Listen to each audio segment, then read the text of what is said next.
What's going on, Heels? StatKing here today to give you the review and breakdown of NWA Powerrr and AEW Dark. So, the episode of Powerrr, December 3rd, that aired, was actually the season finale. I didn't know that they were doing seasons, but there will be a short hiatus before the Into the Fire pay-per-view on December 14th. So the next episode will actually be in 2 weeks, December 17th. Last week, they set up a lot of matches for the pay-per-view. Just doing a quick recap and rundown of what's going on in the pay-per-view currently. There's Nick Aldis versus James Storm in a best 2 out of 3 falls for the NWA World's Championship. There's the Question Mark versus Trevor Murdoch. There's Allison Kay, the NWA Women's Champion, teaming with Ashley Vox versus Melina and either Thunder Rosa or Marty Bell. There's Eli Drake versus Ken Anderson. And we know that Colt Cabana is scheduled to defend the NWA National Heavyweight title against someone, and hopefully that person will be determined tonight. So the main event for tonight's episode of Powerrr was actually an NWA tag title match. The Wildcards put their title on the line against the 8-time champions and legends in the business, the Rock and Roll Express. Powerrr starts off with a recap of all the events we've had over the past few episodes. It's something I really like, actually, about Powerrr, is that their recap leading into the episode, as the countdown is happening, is really, really in-depth. And if you haven't been able to watch, or you're either a new viewer or somebody catching up, it gets you to where you need to be in order to fully enjoy the episode and understand what they're going to be doing in that episode. So as part of the recap, they're showing how Camille has been talking to James Storm. It's actually the first time she's spoken on NWA Powerrr. We don't know what she said. She was whispering into his ear, but we know that whatever it was, whatever the secret, it's definitely something that's making Storm a happy camper because he's now kind of more hype about his title match. So the show itself starts with a non-title match between Colt Cabana and Ricky Starks. Aaron Stevens and the Question Mark are out to talk, and the match doesn't actually start because Colt Cabana rolls out of the ring, goes to where Stevens is, and goes to speak with him and says, well, Aaron's complaining that he should be getting a title shot. Colt Cabana says that he will take Cabana's spot in this match, and if he wins, beating Ricky Starks, then Colt will consider him for a title match. So they've been doing this kind of a running bit where the crowd really likes Question Mark, but obviously they really hate Aaron Stevens. And so they're doing kind of an interesting switch or play off of the old Miz and Damian Sandow stunt double, where the crowd really likes the stunt double but hates Miz. Now they really hate Damian Sandow, Aaron Stevens, in the Miz role, but they love Question Mark. So to annoy the crowd, he sends Question Mark to the back. So the match is very quick because Aaron Stevens, my apologies, he suffers a very nasty injury, and while he is having his knee looked at, the Question Mark comes back out of nowhere to check on him, and then with the ref's back turn, he uses his karate and takes out Ricky Starks. We find out that Aaron Stevens has been acting and jumps up and takes the pin and pins Aaron Starks successfully. So now it looks like maybe there's going to be something going on with Aaron Stevens and Colt Cabana for the title at the pay-per-view. The next segment discusses that there's going to be 2 referees for the 2 out of 3 falls match. 1 referee for the first fall, 2nd referee for the 2nd fall, and if it goes to a 3rd fall, they're going to flip a coin to see which referee will handle that fall. 1 will be chosen by Nick Aldis, 1 will be chosen by James Storm. So they cut to a promo video from James Storm talking about how he knows that Nick is going crazy, wanting to know what Camille said to him last week. He talks about a conspiracy going to protect Aldis. He talks about unaired matches, a pop-ups NWA show. The way I look at it, or the way I think is what happened, is that the match that was supposed to have happened or supposed to have aired last week, which was a triple threat between Eli Drake, Ken Anderson, and James Storm, actually gets canceled, not canceled, but doesn't get aired because of everything that happened with Jim Cornette, and they're trying to reduce whatever was left of them whatever footage or audio footage is left of Jim Cornette on NWA air. So now they're saying that, oh, there's this match. So now Cowboy's saying, oh, this match that was unaired is part of a conspiracy to protect Aldis. It's actually a really ingenious way of using the cards that life has dealt with Jim Cornette's unfortunate statement and using it to your benefit to continue your storylines. So he says that he will choose Brian Hebner, NWA's head official, the son of Earl Hebner, as his referee. So now they're cutting to NWA commercials, which are, for some people, the highlight of the show. The satire advertisements are really great. I never thought before about how much I liked the idea of waffles and tire irons together, but, I mean, if somebody tries to take your waffle, you hit them with a tire iron, you go back to eating, I guess. After a promo video for the question mark, there's a recap video of WrestleCade and Nick Aldis confronting the Great Muta. Aldis, in the recap, takes off the title, puts it down on the ring, and he sets a challenge for Muta, maybe for a match down the road. Back in the studio, Melina comes out for a segment. She talks about how she knew NWA was the place for her to be, but she says that when she was away from wrestling, women's wrestling was a commercial break, which seems weird, but I mean, she is a heel, so she's going to believe what she wants to believe, whether or not it makes any sense. She says that now it doesn't matter what you feel towards her and her actions, she gives you purpose. Allison Kay, the NWA Women's Champion, arrives to interrupt and says that the two of them can fight right now. If you recall or don't know, Allison Kay has been having issues with Thunder Rosa and Marty Bell. Thunder Rosa attacked Allison Kay from behind and then also used Marty Bell to turned Marty Bell against Allison Kay. And then it turned out that the two of them have actually been working for or with, we're not 100% sure, Melina. So now Allison Kay wants to confront Melina, and we do know that we're having that tag team match at the pay-per-view. So Allison Kay is coming off on a tear, takes off her heels, gets in the ring, says, let's do this right now. The crowd's amped for it. Melina dances around the ring. She doesn't, she gets up in the apron and then gets off. Classic heel, chicken shit heel, turn away move. But out of nowhere, Marty Bell comes out and attacks Allison Kay. Thunder Rosa is quick to follow. The numbers game is too much. Those drums start to play. The trio poses. There's no sign of Ashley Vox to make the save for Kay, which seemed kind of weird because they are leading into a pay-per-view match with Ashley Vox teaming with Allison Kay. But I guess maybe Vox had other engagements that whenever they were filming that, or she had to leave, or whatever the case may be. I know that they film a bunch of these in a short time window, so maybe they just didn't think that having Vox there in that moment helped, but you never know. There's a solid promo video from the Rock and Roll Express about how you never know when your next opportunity is going to be your last. So you have to make the most of each opportunity when you can. It's a really strong promo, short, to the point. We have that main event coming up. We know what we're here for. Now it's time for Nick Aldis' promo on who his referee is going to be. He says Storm has it all wrong. Storm injected himself into the match with Eli and Ken Anderson to make it a triple threat. He has a little humorous line where he says, we ain't in TNA anymore, James.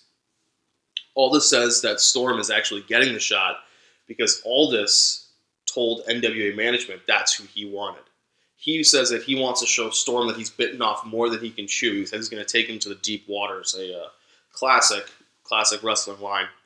And Aldis says that he's picking Tim Storm as his choice for referee. Now, we got to wonder what this means. If you don't remember, Tim Storm contemplated retirement after he lost to Aldis. As part of losing to Aldis, the stipulation was that Tim could no longer challenge for the NWA World's Championship.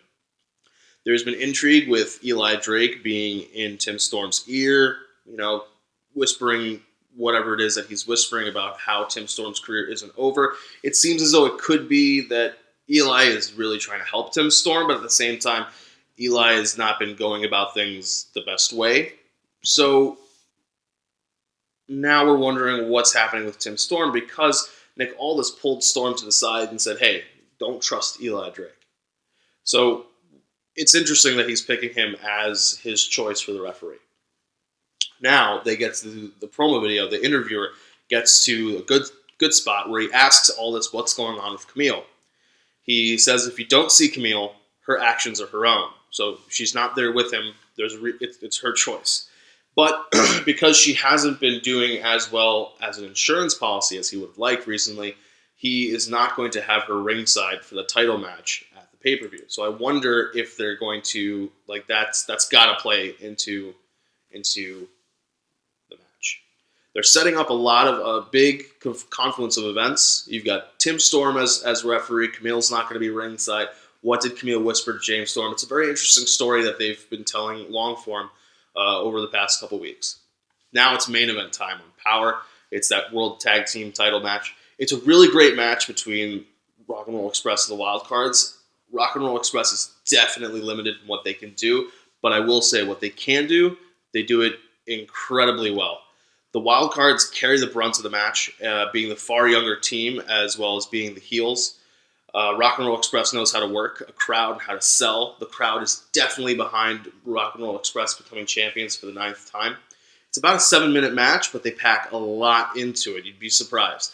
They have a nice angle where Gibson goes into the ring post and Wildcard stay trying to work over his shoulder while denying him the tag. Finally, a hot tag evens the odds, and with a roll-up, Rock and Roll Express win and become 9-time champions. Cornette loses his mind. He leaves his post and goes into the ring to celebrate with them. That's probably, to me, why they tried to cut down on as much as Cornette as last week, knowing that they could not just edit him out of the footage this week. It's a great moment. You can feel the crowd's excitement. Power season finale ends with the announcement that there will be a rematch for the tag titles at the pay-per-view, and that Cabana will defend against Aaron Stevens and Ricky Starks in a triple threat. But last but not least, the world is maybe not as interested as Power lets on, but they are interested to know who will be replacing Jim Cornette on commentary. All this makes the announcement that none other than Stu Barrett, formerly known as Bad News Barrett, will be joining the NWA commentary team. Whether this is for the foreseeable future or just for the pay-per-view, we're not sure yet. I think it'd be kind of nice if he was there for the foreseeable future. It's good to have a good heel commentator, and Barrett's really good at doing that kind of thing. So my overall thoughts on the show is that it was well-paced. They had a lot of loose ends to tie up ahead of the pay-per-view since there won't be a show next week.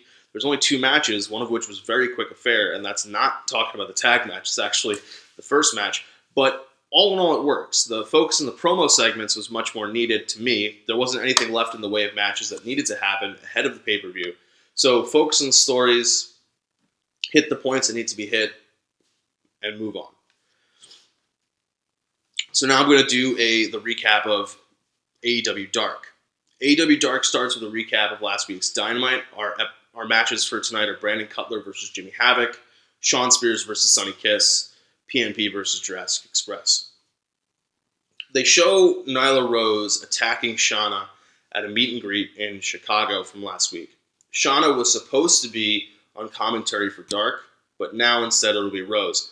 As a sidebar, the video of the attack has Jimmy Havoc at the table next to Shauna, and he's watching as Nyla attacks her, puts her through the table, and it's great because he does absolutely nothing, and he's just standing there and he's just laughing. He's just laughing as it happens. His reaction is hilarious. He has zero interest in trying to stop anything that's happening. And it's actually kind of funny because throughout the commentary on the on the Havoc and Cutler match, Nyla Rose will be praising Jimmy Havoc. So maybe him not interfering or getting in her way endeared him to her. So Cutler's out. It's looking kind of like Kratos to me. I'm not a huge God of War person. I've never had a PlayStation, so I've never played the game. But the appearance kind of looked like Kratos to me. Somebody can correct me if I'm wrong. Havoc's out next. They're working that Havoc stapler story and the fine that he's gonna get if he uses a stapler. These two have a really solid match. Nyla is a little annoying on commentary, which is something that's not going to improve throughout the course of the night. Havoc does a little bit of biting on Cutler. Nyla does a weird job of forgiving the heel wrestler. It's not that she's a heel on commentary. Forgiving a heel wrestler is not the issue. It's what she says. At one point, when he leans in and bites Cutler, she's saying, "Oh, he's just smelling Cutler because Cutler smells nice," which I don't know. That just sounds weird to me. But Jimmy at one point gets tossed to the outside of the ring. Cutler goes for an over-the-top rope move, but stops when Havoc produces that stapler. When the ref takes it from him, Havoc kicks Cutler low. Havoc eventually pins Cutler with an acid rainmaker, getting a win and keeping Brandon Cutler winless in AEW. Then, in a humorous turn, Havoc staples a check for $10,000 to Cutler's forehead, paying his fine for using the stapler previously and no doubt earning another fine. As it happens, they cut backstage where Jimmy is now resting from the match, and Cutler and AEW official come in. They're complaining about what he did.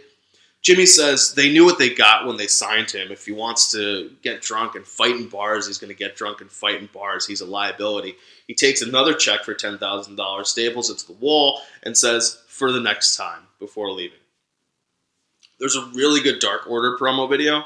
Can't say enough about how good these promo videos are. I really wish they'd translate to the in-ring stuff that the Dark Order does, but maybe that might be something that has to grow on the audience. But the videos are very well produced. There's a recap of the Blade Butcher Bunny debut, and now we're moving to Shawn Spears versus Sonny Kiss. This is actually a really quick match. It starts off with some good Sonny Kiss athleticism, dodging Spears. They're getting over the idea of the Tully Blanchard game plan working for Spears. Spears is going to get the win with the Death Valley Driver. They're working really hard to reposition Spears after the all-out loss. I think they're going to prime him for a larger run as a heel in the new year. I would say if AEW did have a mid-card title, he'd be really good there to establish the title in the beginning of 2020. Maybe somebody that face champion can square off against and overcome, and then slowly transition him to the world title scene. I would be interested if they decided to go this route, possibly a rematch with Cody at All Out 2 that Spears wins. So Spears and Rhodes could be a hallmark kind of feud for AEW, where they feud, they separate for a bit, but all it takes is a drop of a hat to bring them back against each other. They're kind of building a number of people up that way for Cody, because I don't think that Cody MJF, once it is finished, will ever actually be finished in that sense. It's easy to pick back up. And it's an assistance. Sonny Kiss looks good in the loss, goes to 1-2. Not entirely sure what their plans are for some of the lesser-known talent. They've got to work to get them over and more known, but this is a good way to do it.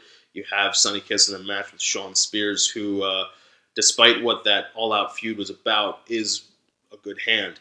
So after the match, there's an assisted spike pile driver on the outside.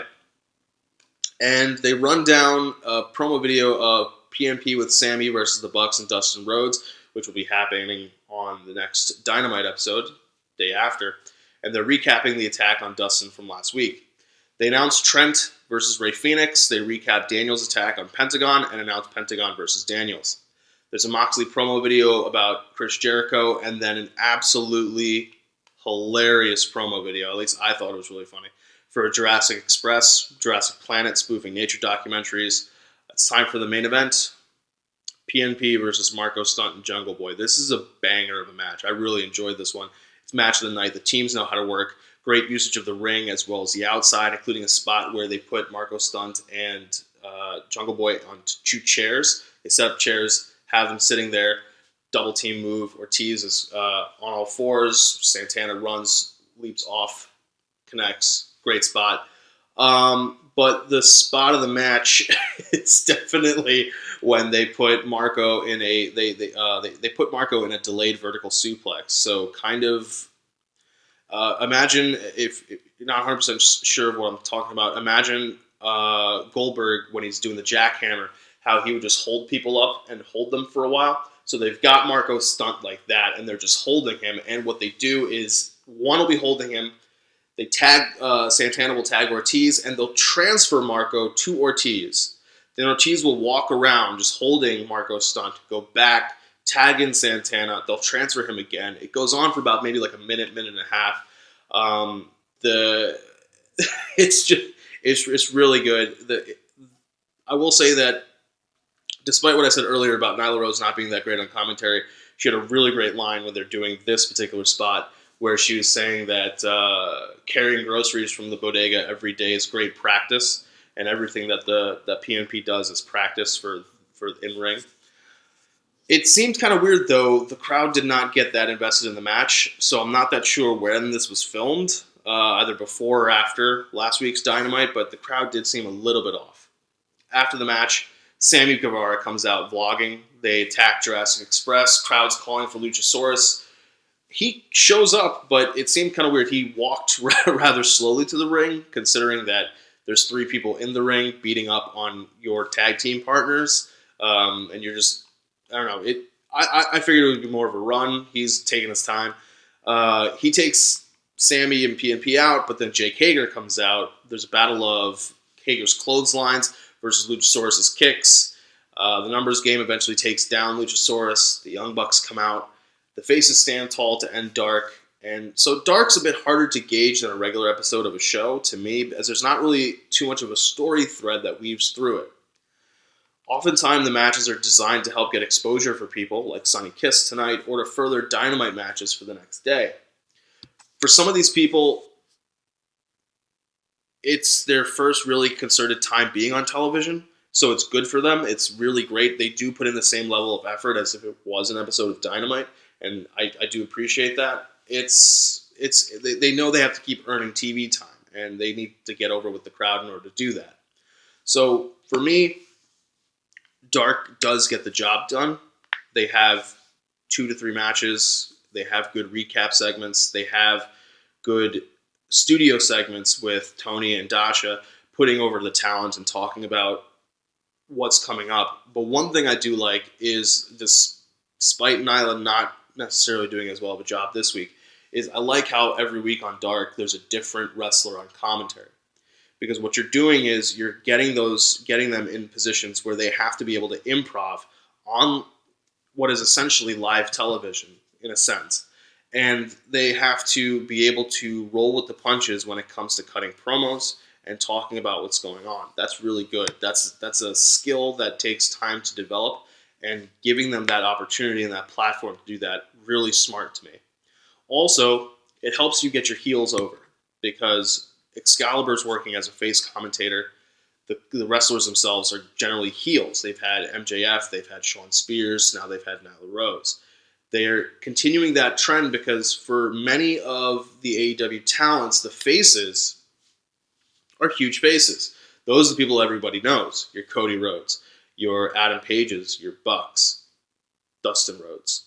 The faces are the people that everybody knows. And the big heels, they are also people that everyone knows. People like PNP, people like Chris Jericho.